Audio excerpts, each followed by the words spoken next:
श्रीमद् भागवत महात्म्य प्रथम अध्याय में परीक्षित और वज्रनाभ का समागम, शांडिल्य जी के मुख से भगवान की लीला के रहस्य और व्रजभूमि के महत्व का वर्णन है।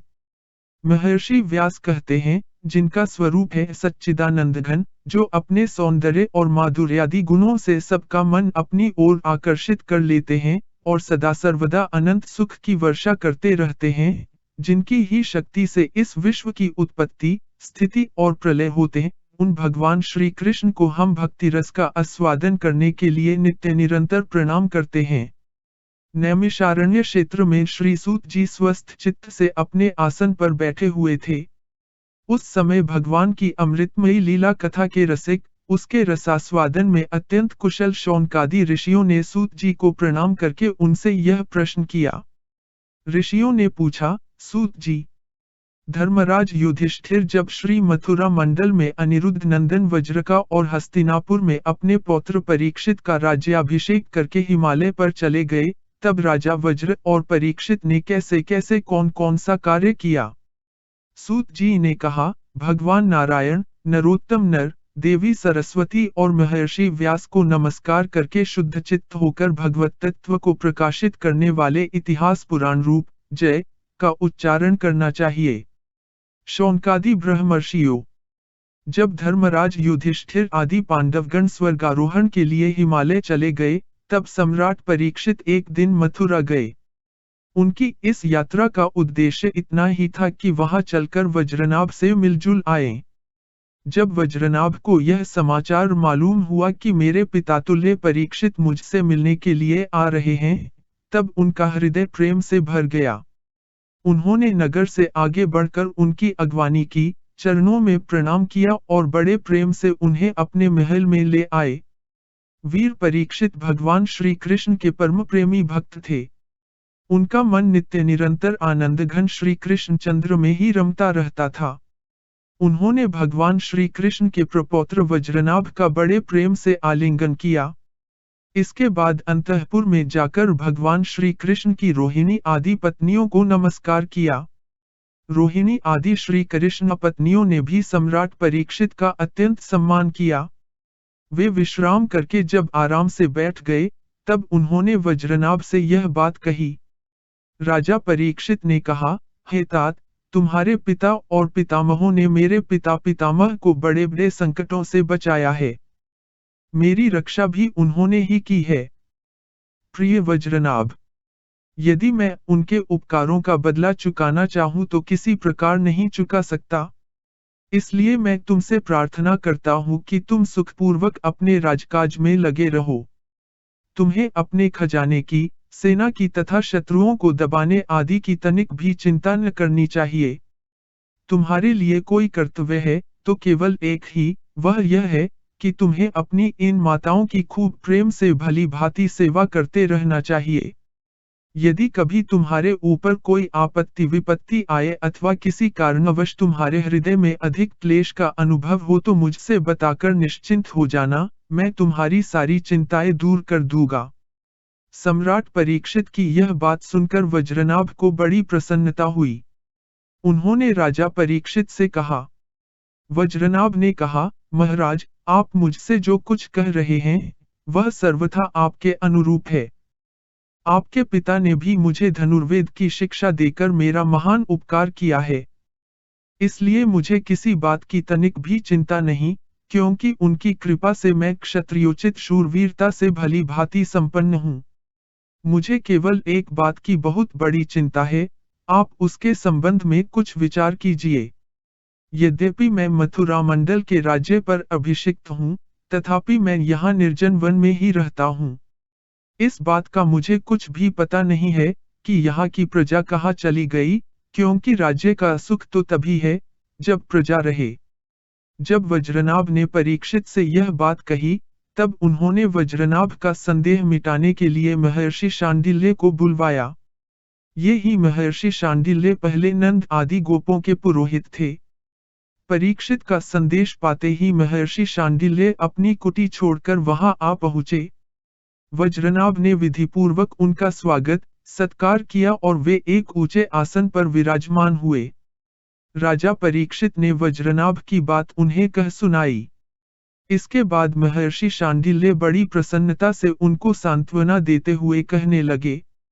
शांडिल्य जी ने कहा, प्रिय परीक्षित और वज्रनाभ, मैं तुम लोगों से व्रजभूमि का रहस्य बतलाता हूँ। तुम दत्तचित्त होकर सुनो। व्रज शब्द का अर्थ है व्याप्ति। इस वरिद्धवचन के अनुसार व्यापक होने के कारण ही इस भूमि का नाम व्रज पड़ा है। सत्व, रज, तम इन 3 गुणों से अतीत जो परब्रह्म है, वही व्यापक है। इसलिए उसे व्रज कहते हैं। वह सदानंद स्वरूप, परम ज्योतिर्मय और अविनाशी है। जीवन मुक्त पुरुष उसी में स्थित रहते हैं। इस परब्रह्म स्वरूप व्रजधाम में नंदनंदन भगवान श्री कृष्ण का निवास है। उनका एक एक अंग सच्चिदानंद स्वरूप है। वे आत्माराम और आप्तकाम हैं। प्रेम रस में डूबे हुए रसिकजन ही उनका अनुभव करते हैं। भगवान श्री कृष्ण की आत्मा है राधिका, उनसे रमण करने के कारण ही रहस्य रस के मर्मज्ञ ज्ञानी पुरुष उन्हें आत्माराम कहते हैं। काम शब्द का अर्थ है कामना अभिलाषा। व्रज में भगवान श्री कृष्ण के वांछित पदार्थ हैं गौए, ग्वालबाल, गोपियां और उनके साथ लीला विहार आदि, वे सबके सब यहाँ नित्य प्राप्त हैं। इसी से श्री कृष्ण को आप्तकाम कहा गया है। भगवान श्री कृष्ण की यह रहस्य लीला प्रकृति से परे है। वे जिस समय प्रकृति के साथ खेलने लगते हैं, उस समय दूसरे लोग भी उनकी लीला का अनुभव करते हैं। प्रकृति के साथ होने वाली लीला में ही रजोगुण, सत्वगुण और तमोगुण के द्वारा सृष्टि, स्थिति और प्रलय की प्रतीति होती है। इस प्रकार यह निश्चय होता है कि भगवान की लीला 2 प्रकार की है, एक वास्तविक और दूसरी व्यावहारिकी। वास्तविक लीला स्वयं वेद्य, उसे स्वयं भगवान और उनके रसिक भक्तजन ही जानते हैं। जीवों के सामने जो लीला होती है, वह व्यावहारिकी लीला है। वास्तविक लीला के बिना व्यावहारिकी लीला नहीं हो सकती, परंतु व्यावहारिकी लीला का वास्तविक लीला के राज्य में कभी प्रवेश नहीं हो सकता। तुम दोनों भगवान की जिस लीला को देख रहे हो, यह व्यावहारिकी लीला है। यह पृथ्वी और स्वर्ग आदि लोक इसी लीला के अंतर्गत हैं। इसी पृथ्वी पर यह मथुरा मंडल है। यही वह व्रजभूमि है, जिसमें भगवान की वह वास्तविक रहस्य लीला गुप्त रूप से होती रहती है। वह कभी कभी प्रेमपूर्ण हृदय वाले रसिक भक्तों को सब ओर दिखने लगती है। कभी 28वें द्वापर के अंत में जब भगवान की रहस्य लीला के अधिकारी भक्तजन यहाँ एकत्र होते हैं, जैसा कि इस समय भी कुछ काल पहले हुए थे, उस समय भगवान अपने अंतरंग प्रेमियों के साथ अवतार लेते हैं। उनके अवतार का यह प्रयोजन होता है कि रहस्य लीला के अधिकारी भक्तजन भी अंतरंग परिकारों के साथ सम्मिलित होकर लीलारस का आस्वादन कर सकें। इस प्रकार जब भगवान अवतार ग्रहण करते हैं, उस समय भगवान के अभिमत प्रेमी देवता और ऋषि आदि भी सब ओर अवतार लेते हैं। अभी अभी जो अवतार हुआ था, उसमें भगवान अपने सभी प्रेमियों की अभिलाषाएं पूर्ण करके अब अंतर्धान हो चुके हैं। इससे यह निश्चय हुआ कि यहाँ पहले 3 प्रकार के भक्तजन उपस्थित थे, इसमें संदेह नहीं है। उन तीनों में प्रथम तो उनकी श्रेणी है, जो भगवान के नित्य अंतरंग पार्षद हैं, जिनका भगवान से कभी वियोग होता ही नहीं। दूसरे वे हैं, जो एकमात्र भगवान को पाने की इच्छा रखते हैं, उनकी अंतरंग लीला में अपना प्रवेश चाहते हैं। तीसरी श्रेणी में देवता आदि हैं। इनमें से जो देवता आदि के अंश से अवतीर्ण हुए थे, उन्हें भगवान ने व्रजभूमि से हटाकर पहले ही द्वारका पहुंचा दिया था। फिर भगवान ने ब्राह्मण के शाप से उत्पन्न मूसल को निमित्त बनाकर यदुकुल में अवतीर्ण देवताओं को स्वर्ग में भेज दिया और पुनः अपने अपने अधिकार पर स्थापित कर दिया तथा जिन्हें एकमात्र भगवान को पाने की इच्छा थी, उन्हें प्रेमानंद स्वरूप बनाकर श्री कृष्ण ने सदा के लिए अपने नित्य अंतरंग पार्षदों में सम्मिलित कर लिया। जो नित्य पार्षद हैं, वे यद्यपि यहाँ गुप्त रूप से होने वाली नित्य लीला में सदा ही रहते हैं, परंतु जो उनके दर्शन के अधिकारी नहीं हैं, ऐसे पुरुषों के लिए वे भी अदृश्य हो गए हैं। जो लोग व्यावहारिक लीला में स्थित हैं, वे नित्य लीला का दर्शन पाने के अधिकारी नहीं हैं, इसलिए यहाँ आने वालों को सब और निर्जन वन सूना ही सूना दिखाई देता है, क्योंकि वे वास्तविक लीला में स्थित भक्तजनों को देख नहीं सकते। इसलिए वज्रनाभ, तुम्हें तनिक भी चिंता नहीं करनी चाहिए। तुम मेरी आज्ञा से यहाँ बहुत से गांव बसाओ, इससे निश्चय ही तुम्हारे मनोरथों की सिद्धि होगी।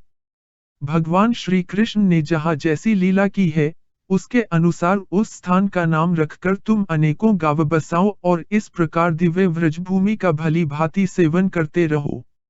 गोवर्धन, दीर्घपुर यानी डीग, मथुरा, महावन यानी गोकुल, नंदीग्राम यानी नंदगांव और बरिहत-सानु यानी बरसाना आदि में तुम्हें अपने लिए छावनी बनवानी चाहिए। उन स्थानों में रहकर भगवान की लीला के स्थल नदी, पर्वत, घाटी, सरोवर और कुंड तथा कुंजवन आदि का सेवन करते रहना चाहिए। ऐसा करने से तुम्हारे राज्य में प्रजा बहुत ही संपन्न होगी और तुम भी अत्यंत प्रसन्न रहोगे। यह व्रजभूमि सच्चिदानंदमयी है, अतः तुम्हें प्रयत्न पूर्वक इस भूमि का सेवन करना चाहिए। मैं आशीर्वाद देता हूँ, मेरी कृपा से भगवान की लीला के जितने भी स्थल है, सबकी तुम्हें ठीक ठीक पहचान हो जाएगी। वज्रनाभ, इस व्रजभूमि का सेवन करते रहने से तुम्हें किसी दिन उद्धव जी मिल जाएंगे। फिर तो अपनी माताओं सहित तुम उन्हीं से इस भूमि का तथा भगवान की लीला का रहस्य भी जान लोगे। मुनिवर शांडिल्य जी उन दोनों को इस प्रकार समझा बुझाकर भगवान श्री कृष्ण का स्मरण करते हुए अपने आश्रम पर चले गए। उनकी बातें सुनकर राजा परीक्षित और वज्रनाभ दोनों ही बहुत प्रसन्न हुए। यहाँ श्रीमद् भागवत महात्म्य प्रथम अध्याय समाप्त होता है। जय हो श्रीमद् भागवत महा